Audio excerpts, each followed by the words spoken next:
ಕಿತ್ತಾಡ್ತೀವಿ ಅಂತ ಹೇಳುವಂತವ್ರಿಗೆ ಎಲ್ರಿಗೂ ಗೊತ್ತಿರಲಿ. ಹೆಚ್ಚಂದ್ರೆ ಮದುವೆ ವಿಚಾರ ಬಂದಾಗ ಜಾತಿ ಅಂತೀವಿ, ರಾಜಕೀಯ ಬಂದಾಗ ಜಾತಿ ಅಂತೀವಿ. ಬಿಟ್ರೆ ನಾವೆಲ್ಲರೂ ಒಟ್ಟಾಗಿ ಹಿಂದೂ ಆಗಿ ಅವನು ನೇಪಾಳದಲ್ಲಿರ್ಲಿ ಅಮೆರಿಕಾದಲ್ಲಿರ್ಲಿ ಹಿಂದೂ ಒಂದು ಅಂತ ಹೇಳ್ತೀವಲ್ಲ, ಇದು ಹಿಂದುವಿನ ತಾಕತ್ತು. ಯಾರಿದ್ದಾರೆ ಜಗತ್ನಲ್ಲಿ ಒಂಥರ ತೋರಿಸ್ಬಿಡಿ. ಈ ವೈಶಿಷ್ಟ್ಯ ಇದ್ದರೆ ಬಹಳ ವಿಶೇಷವಾದ್ದು. ಆದ್ರೆ ದುರ್ದೈವ ಒಂದಿದೆ, ಇಷ್ಟು ಶ್ರೇಷ್ಠವಾಗಿರುವ ಹಿಂದೂ ಸಮಾಜ ಈ ಪರಿ ಕಿತ್ತಾಡೋ ಸಮಾಜ ಹೆಂಗಾಗ್ಬಿಡ್ತು ಅಂತಂದ್ರೆ, ಆಕ್ರಮಣದ ಕಾಲಕ್ಕೆ ನಮ್ಮನ್ನು ನಾವು ಕಾಪಾಡ್ಕೊಳ್ಳಿಕ್ಕೆ ಒದ್ದಾಡದ್ವಲ್ಲ, ಆ ಒದ್ದಾಟದ ಸಂದರ್ಭದಲ್ಲಿ ಜಾತಿ ಪದ್ಧತಿ ಬಂದು ಸ್ತ್ರೀಯರು ತಮ್ಮನ್ನು ತಾವು ಬೆಂಕಿಗೆ ಅರ್ಪಣೆ ಮಾಡ್ಕೊಳ್ಬೇಕಾಗಿರುವಂತ ಸ್ಥಿತಿ ಬಂತು. ಒಂದಾದ್ಮೇಲೆ ಒಂದು ಕೆಡುಕುಗಳು ನಮ್ಮೊಳಗೆ ಸೇರ್ಕೊಂಡ್ಬಿಟ್ವಲ್ಲ, ಆ ಕೆಡುಕುಗಳಿಂದ ಇವತ್ತು ಹಿಂದೂ ಸಮಾಜವನ್ನ ಹೊರಗೆ ತರಬೇಕಾದಂತ ಅಗತ್ಯ ಇದೆ. ಮಿತ್ರ, ಇವತ್ತಿನ ಭಾರತ ಒಂದು ಶ್ರೇಷ್ಠ ಭಾರತ, ಆರ್ಡಿನರಿ ಭಾರತ ಅಲ್ಲ. ಇದು ಎಂತ ಶ್ರೇಷ್ಠ ಭಾರತ ಅಂತಂದ್ರೆ, ಎಕಾನಮಿಕಲಿ ಇವತ್ತು ಭಾರತ 12 ವರ್ಷಗಳ ಹಿಂದೆ ಜಗತ್ತಿನ 12ನೇ ಶ್ರೀಮಂತ ರಾಷ್ಟ್ರವಾಗಿದ್ವಿ ನಾವು. ನಮ್ಮ ಬಗ್ಗೆ ಏನ್ ಹೇಳ್ತಿದ್ರು ಗೊತ್ತಾ? ಜಗತ್ತಿನ 5 ಕೆಟ್ಟ ಎಕಾನಮಿಗಳಲ್ಲಿ ಭಾರತ ಒಂದು. ಯಾವತ್ತು ಎಕಾನಮಿ ನಾಶವಾಗುತ್ತೋ ಹೇಳಲಿಕ್ಕೆ ಬರಲ್ಲ ಅಂತಿದ್ರು. ಇವತ್ತು ನಾವು ಹೆಂಗಿದೀವಿ ಗೊತ್ತಾ? ಜಗತ್ತಿನ 4ನೇ ಶ್ರೀಮಂತ ರಾಷ್ಟ್ರವಾಗಿದ್ದೀವಿ. ಮಿತ್ರ, 6 ತಿಂಗಳು ಬಿಟ್ಟು 8 ತಿಂಗಳು ಬಿಟ್ಟು ನಾನೇನಾದ್ರೂ ವಿಜಯಪುರಕ್ಕೆ ಬಂದು ಭಾಷಣಕ್ಕೆ ಅಂತ ನಿಂತ್ರೆ 4 ಅಂತ ಹೇಳೋಂಗಿಲ್ಲ, ಜಗತ್ತಿನ 3ನೇ ಶ್ರೀಮಂತ ರಾಷ್ಟ್ರ ಅಂತ ಹೇಳಬೇಕು. ಭಾರತ ಅಷ್ಟು ವೇಗವಾಗಿ ಡೆವಲಪ್ ಆಗ್ತಿದೆ. ನಮ್ಮ ಸಾಮರ್ಥ್ಯ ಹೆಂಗಿದೆ ಅಂತಂದ್ರೆ, ಇವತ್ತು ಜಗತ್ತಿನ ಮೊಹಮ್ಮದ್ ಬಿನ್ ತುಗಲಕ್ ಆಗಿರುವ ಹುಚ್ಚು ದೊರೆಯಾಗಿರುವ ಟ್ರಂಪ್ ಮೊದಲು 25% ಟ್ಯಾರಿಫ್ ಅಂದ, 50% ಅಂದ, ಒಂದು ಸಲ ಅಂತೂ ಬಾಯ್ ಬಿಟ್ಟು 500% ಅಂದ್ಬಿಟ್ಟ. 2 ದಿನದ ಹಿಂದೆ ಈ ದೇಶದ ಪ್ರಧಾನಮಂತ್ರಿ ಕಾಲ್ ಮಾಡಿ, ನಾನ್ ನಿನ್ ಬೆಸ್ಟ್ ಫ್ರೆಂಡ್ ಅಲ್ವಾ, ಜಗತ್ತಿನಲ್ಲಿ ಯಾರಿಗೂ ಇಷ್ಟು ಕಡಿಮೆ ಇಲ್ಲದ, ಏಷ್ಯಾದಲ್ಲಿ ಯಾರಿಗೂ ಇಷ್ಟು ಕಡಿಮೆ ಇಲ್ಲದ ಅತ್ಯಂತ ಕಡಿಮೆ ಟ್ಯಾರಿಫ್ ನಿಮ್ಗೆ ಹಾಕ್ತೀನಿ ಅಂತ 18% ತಂದ್ಬಿಟ್ಟ. ನಾವೇನ್ ಕೇಳಿದ್ದಲ್ಲ, ನಾವು ಎಕಾನಮಿನ ಎಷ್ಟು ಗಟ್ಟಿ ಮಾಡಿದ್ದೀವಿ ಅಂತಂದ್ರೆ, ನೀವು ಬಂದರೆ ನಿಮ್ಮೊಂದಿಗೆ, ನೀವು ಬರದೇ ಹೋದರೆ ನಿಮ್ಮನ್ನ ಬಿಟ್ಟು ನಾವು ಭಾರತದ ಎಕಾನಮಿಯನ್ನ ಗಟ್ಟಿ ಮಾಡ್ತೀವಿ ಅಂತ ಹೇಳಿದ್ದರ ಫಲ ಅಮೆರಿಕಾವು ತಲೆಬಾಗಿ ನಿಲ್ಲಿಸುವಂತಾಗಿದೆಯಲ್ಲ, ಇದು ಹೊಸ ಭಾರತ. ಮಿತ್ರ, ಹೊಸ ಭಾರತ ಹೆಂಗಿದೆ ಗೊತ್ತೇನು? ನಮ್ಮ ಫಾರಿನ್ ಎಕ್ಸ್ಚೇಂಜ್ ರಿಸರ್ವ್ $700 ಬಿಲಿಯನ್ ಇದೆ. ಪಾಕಿಸ್ತಾನ ಜೊತೆಗೆ ತುಲನೆ ಮಾಡೋರೆಲ್ಲ ಕೇಳಿಸ್ಕೊಳ್ಳಿ. ಪಾಕಿಸ್ತಾನ್ ಜಿಂದಾಬಾದ್ ಅಂತ ಹೇಳುವವರು ಎಲ್ಲಿ? ವಿಧಾನಸೌಧದಲ್ಲಿ. ಅವರಿಗೆ ಸಪೋರ್ಟ್ ಮಾಡೋರು ಕೇಳಿಸ್ಕೊಳ್ಳಿ. ನಮ್ದು $700 ಬಿಲಿಯನ್, ಪಾಕಿಸ್ತಾನದ್ದು $15 ಬಿಲಿಯನ್ ಇಲ್ಲ. ಇದು ಹೊಸ ಭಾರತ. ಮಿತ್ರ, ಹೊಸ ಭಾರತ ಹೆಂಗಿದೆ ಗೊತ್ತಾ? ಜಗತ್ನಲ್ಲಿ ಅತ್ಯಂತ ವೇಗವಾಗಿ ಟೆಕ್ನಾಲಜಿಯನ್ನು ಅಡಾಪ್ಟ್ ಮಾಡ್ಕೊಳ್ತಿರುವಂತ ಭಾರತ ಇದು. ಎಂತ ಭಾರತ ಇದು ಅಂತಂದ್ರೆ, ಈ ದೇಶದಲ್ಲಿ UPI ಸಿಸ್ಟಮ್ ಬಂದಾಗ ಈ ದೇಶದ ಹಳ್ಳಿಯ ಹೆಣ್ಮಕ್ಕಳಿಗೆ UPI ಯೂಸ್ ಮಾಡ್ಲಿಕ್ಕೆ ಬರುತ್ತಾ ಅಂತಿದ್ರು. ಇವತ್ತು ತರಕಾರಿ ಮಾರುವ ಪ್ರತಿಯೊಬ್ಬ ಹೆಣ್ಣು ಮಗಳು ತನ್ನ ಟೇಬಲ್ ಮೇಲೆ ಒಂದು UPI ಕಾರ್ಡ್ ಇಟ್ಕೊಂಡು ಕೂತಿರ್ತಾಳಲ್ಲ, QR ಕೋಡ್ ಇಟ್ಕೊಂಡು ಕೂತಿರ್ತಾಳಲ್ಲ, ಇದು ಹೊಸ ಭಾರತ. ಮಿತ್ರ, ನಮ್ಗೆ ಅರ್ಥ ಆಗ್ತಿಲ್ಲ ಅಷ್ಟೇ. ಸಿಂಗಾಪುರ ಭಾರತದ UPI ಸಿಸ್ಟಮ್ ಯೂಸ್ ಮಾಡ್ತಾ ಇದೆ. ಜರ್ಮನಿಯವರು ಕೇಳಿದ್ದಾರೆ. ಇತ್ತೀಚೆಗೆ ಜಪಾನ್ ಕೇಳಿಕೊಂಡಿದೆ, ನಿಮ್ UPI ಸಿಸ್ಟಮ್ ಅನ್ನ ನಮಗೂ ಕೊಡಿ ಅಂತ. ಭಾರತ ಟೆಕ್ನಾಲಜಿಕಲಿ ಅಡ್ವಾನ್ಸ್ ಆಗ್ತಿರುವಂತ ರೀತಿ ಇದು. ಮಿಲಿಟರಿಲಿ ಏನ್ ಭಾರತ ಕಡಿಮೆ ಇದೆ ಅನ್ಕೊಂಡಿದ್ದೀರೇನು? 1971ರಲ್ಲಿ ಪಾಕಿಸ್ತಾನವನ್ನ ಯುದ್ಧದಲ್ಲಿ ಮಣಿಸಿದ್ವಿ. 16 ದಿನಗಳ ಕಾಲದ ಯುದ್ಧ. ಇವತ್ತೊಂದು ಯುದ್ಧ ನಡೀತು, 4 ದಿನದಲ್ಲಿ ಪಾಕಿಸ್ತಾನವನ್ನ ಮಟ್ಟ ಹಾಕಿ ನಮ್ಮ ಕಾಲಿಗೆ ಬಿದ್ದು ಗೋಗರಿಯುವಂತೆ ಮಾಡಿದ್ವಲ್ಲ, ಹೊಸ ಭಾರತ ರೀ ಇದು. ನಮ್ಮ ಇವತ್ತಿನ ಕೆಪಾಸಿಟಿ ಏನು ಅನ್ಕೊಂಡಿದ್ದೀರಿ? ನನ್ನ ನೆಚ್ಚಿನ ತರುಣ ಮಿತ್ರರೇ ಕೇಳಿ. ಒಂದು ಕಾಲದಲ್ಲಿ ನಾವು ಅಟ್ಯಾಕ್ ಮಾಡಬೇಕಾದ್ರೆ ದೂರ ನಿಂತು ಯೋಚನೆ ಮಾಡಬೇಕಾಗಿತ್ತು.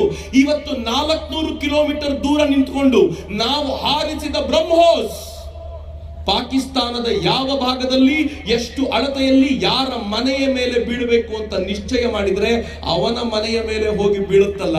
ಇದು ಭಾರತದ ಹೊಸ ಟೆಕ್ನಾಲಜಿ, ಹೊಸ ಮಿಲಿಟರಿ ಪವರ್. ಮಿತ್ರ, ಪಾಕಿಸ್ತಾನದ ಅಸಿಂ ಮುನೀರ್ ಬಂಕರಲ್ಲಿ ಹೋಗಿ ಅಡಗಿ ಕೂತಿದ್ದ 3ನೇ ದಿನ ಭಾರತದ ಈ ದಾಳಿಗೆ ಹೆದರಿ ಅಂತಂದ್ರೆ, ಈ ದೇಶ ಯಾವ ಪರಿ ಬೆಳೆದು ನಿಂತಿದೆ ರೀ? ಈ ದೇಶ ಇವತ್ತು ಹೆಂಗ್ ಬೆಳೆದಿದೆ ನಿಂತಿದೆ ಅಂತಂದ್ರೆ, ಇಡೀ ಜಗತ್ತಿನ ಜನ ಭಾರತವನ್ನ ಗೌರವಿಸುವ ಮಟ್ಟಿಗೆ, ಭಾರತವನ್ನು ಬಿಟ್ಟು ಜಗತ್ತನ್ನ ಯೋಚಿಸಲಾಗದು ಎನ್ನುವ ಮಟ್ಟಿಗೆ ಭಾರತ ಅಗಾಧವಾಗಿ ಬೆಳೆದು ನಿಂತಿದೆ. ಇನ್ನು ಭಾರತವನ್ನು ತಡೆಯುವ ಶಕ್ತಿ ಯಾರೂ ಇಲ್ಲ. ಸ್ವಾಮಿ ವಿವೇಕಾನಂದರು ಹೇಳಿದ್ರು, ತಾಯಿ ಭಾರತಿ ದುರ್ಗೆಯಂತೆ ಕಾಳಿಯಂತೆ ಮೈ ಕೊಡವಿ ಎದ್ದು ನಿಲ್ತಾಳೆ. ಅವಳೇನಾದ್ರೂ ಈಗ ಎದ್ದು ನಿಂತು ತನ್ನ ಸಿಂಹಾಸನವನ್ನ ಏರಿದ್ರೆ ಹಳೆಯ ವೈಭವ ಎಲ್ಲ ಮಸುಕಾಗುವಂತ ಭವ್ಯ ಭಾರತ ನಿರ್ಮಾಣ ಆಗತ್ತೆ ಅಂತ ಭಾರತ ನಿರ್ಮಾಣ ಆಗ್ತಾ ಇದೆ. ಆ ಭಾರತ ಕಣ್ಮುಂದೆ ಕಾಣ್ತಿದೆ. ಆದ್ರೆ ಯಾವಾಗ ಬಂತು ಈ ಭಾರತ?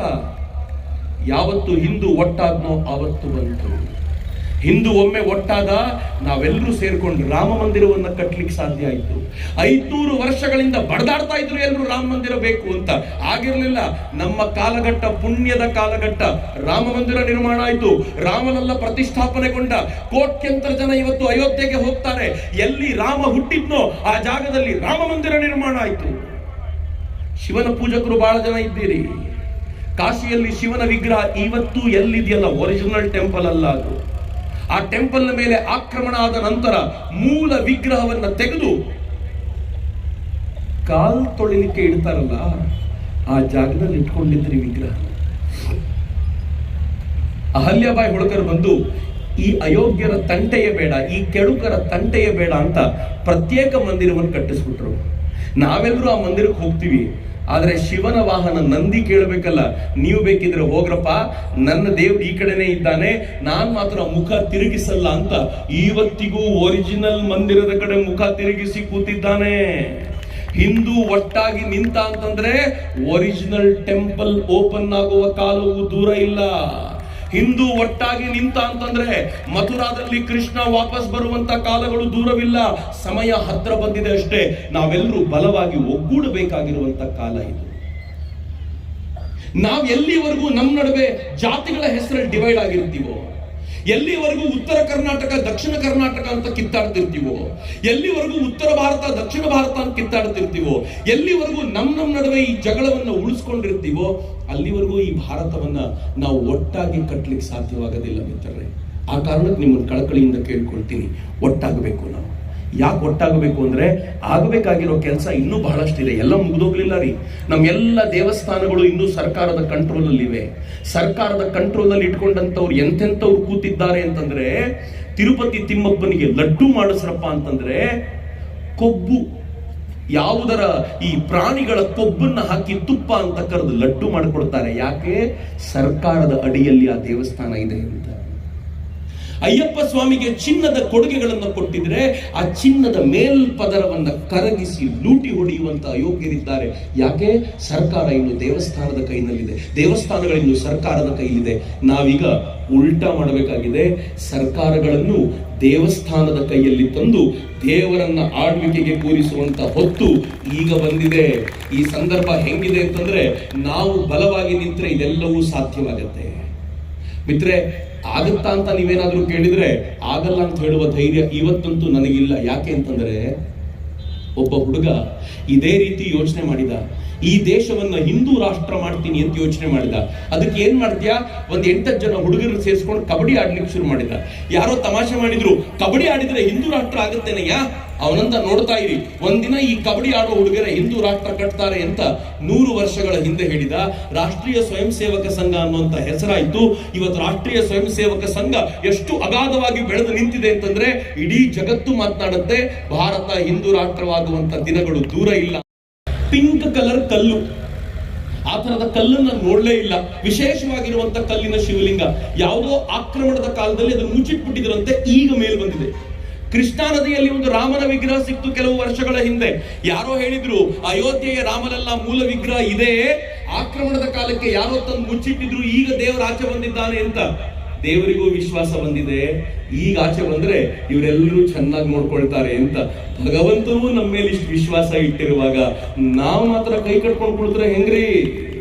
ನಾಡು ಕಟ್ಟಲಿಕ್ಕೆ ಮುಂದೆ ಬರಬೇಕಾಗಿದೆ. ಇನ್ನು ಸಹಿಸಿಕೊಳ್ಳಲಾರೆವು ಅಂತ ಹೇಳಬೇಕಾಗಿರುವಂತ ಸಂದರ್ಭ ಬಂದಿದೆ. ಸ್ವಾಮಿ ವಿವೇಕಾನಂದರು ತಮ್ಮ ಶಿಷ್ಯನೊಬ್ಬನಿಗೆ ಕೇಳ್ತಾರೆ, ಏಯ್ ಚೈತನ್ಯ ಅಂದ್ರೆ ಏನೋ? ಅವನು ಹೇಳ್ತಾನೆ, ಬುದ್ಧಿಪೂರ್ವಕವಾಗಿ ಮಾಡುವ ಕೆಲಸವೆಲ್ಲ ಚೈತನ್ಯ. ಸ್ವಾಮಿ ವಿವೇಕಾನಂದರು ಹೇಳ್ತಾರೆ, ಅಲ್ಲ, ಯಾರೋ ತುಳಿರಿಕೆ ಅಂತ ನಿಂತಾಗ ಪ್ರತಿಭಟನೆಯಿಂದ ಎದ್ದು ನಿಲ್ಲೋದಿದೆಯಲ್ಲ, ಅದು ನಿಜವಾದ ಚೈತನ್ಯ ಅಂತ ಸ್ವಾಮಿ ವಿವೇಕಾನಂದರು ಹೇಳ್ತಾರೆ. ಎಲ್ಲಿದೆ? ಆ ಉತ್ಸಾಹ, ಆ ಅದಮ್ಯವಾಗಿರುವಂತ ಶಕ್ತಿ, ಆ ಅಪಾರವಾಗಿರುವಂತ ಬುದ್ಧಿಮತ್ತೆ ನಮ್ಮೊಳಗೆ ಅಡಗಿರುವ ಅವೆಲ್ಲವನ್ನು ಹೊರಗೆ ತೆಗೆದು ಮತ್ತೊಮ್ಮೆ ಇಡೀ ಜಗತ್ತಿಗೆ ಬೆಳಕನ್ನು ಕೊಡೋದಕ್ಕೆ ಸಿದ್ಧರಾಗೋಣ. ಹಿಂದೂ ಅಲ್ಲದೆ ಹೋದ್ರೆ ಈ ಬೆಳಕನ್ನು ಕೊಡ್ಲಿಕ್ಕೆ ಯಾರಿಂದಲೂ ಸಾಧ್ಯವಿಲ್ಲ. ಜಗತ್ತು ಕಾಯ್ತಾ ಇದೆ, ಏನಾದರೂ ಕೊಡಿ ಅಂತ. ಹಿಂದೂ ಸಂಗಮ ಅಂಥದ್ದೊಂದೇನೋ ಜಗತ್ತಿಗೆ ಕೊಡಬೇಕಾಗಿದೆ. ನೆರೆದಿರುವಂತ ತಾಯಂದ್ರೆ ನಾನು ಕಳಕಳಿಯಿಂದ ಕೇಳ್ಕೊಳ್ಳೋದಿದೆ, ಎಷ್ಟು ಜನ ಅಂತ ಇಂಜಿನಿಯರ್ಸ್ಗಳನ್ನು ಪ್ರೊಡ್ಯೂಸ್ ಮಾಡ್ತೀರಾ? ನಾನು ಒಬ್ಬ ಇಂಜಿನಿಯರೇ, ಅದು ಇದ್ದುಕೊಂಡೇ ಹೇಳ್ತೀನಿ. ಇಂಜಿನಿಯರ್ಗಳಿಗೆ ಕೊರತೆ ಇಲ್ಲ, ಡಾಕ್ಟರ್ಗಳಿಗೆ ಕೊರತೆ ಇಲ್ಲ. ನಿಮ್ಮ ಮನೆಯಿಂದ, ಬಿಜಾಪುರದ ಮನೆಯಿಂದ, ವಿಜಯಪುರದ ಮನೆಯಿಂದ ನೀವೇನಾದರೂ ಕೊಡಬೇಕು ಅಂತಿದ್ರೆ ಏನ್ ಕೊಡಬೇಕು ಗೊತ್ತಾ? ಹೃದಯದಲ್ಲಿ ಭಾರತವನ್ನು ತುಂಬಿಕೊಂಡಿರುವ, ಮಸ್ತಿಷ್ಕದಲ್ಲಿ ಜಗತ್ತಿಗೆ ಉತ್ತರ ಕೊಡಬಲ್ಲಂತ ಸಾಮರ್ಥ್ಯವನ್ನು ತುಂಬಿಕೊಂಡಿರುವ ಸಂತಾನವನ್ನ ಮನೆಯಿಂದ ಕೊಡಿ. ಭಾರತ ಕಾಯ್ತಾ ಇದೆ ಅಂತ ಸಂತಾನಕ್ಕೋಸ್ಕರ. ಅಂತ ಸಂತಾನ ಈ ರಾಷ್ಟ್ರದ ಪ್ರಗತಿಯ ಸಾಕ್ಷಿಯಾಗಬಲ್ಲದು ಅಂತ ನಾನು ಅತ್ಯಂತ ಕಳಕಳಿಯಿಂದ ಭಾವಿಸ್ತಾ ಎಲ್ರಿಗೂ ಧನ್ಯವಾದಗಳನ್ನು ಸಮರ್ಪಿಸೋಕ್ಕಿಂತ ಮುಂಚೆ ಎರಡೂ ಕೈಗಳನ್ನ ಗಾಳಿಗೆ ಬೀಸಿ ನನ್ನ ಜೊತೆ ಭಾರತ್ ಮಾತೆ ಜೈಕಾರ ಕೊಡಿ ಉಚ್ಚ ಕಂಠದಲ್ಲಿ. ಬೋಲೋ ಭಾರತ್ ಮಾತಾ ಕಿ, ಬೋಲೋ ಭಾರತ್ ಮಾತಾ ಕಿ, ವಂದೇ ವಂದೇ, ಜೈ ಹಿಂದ್.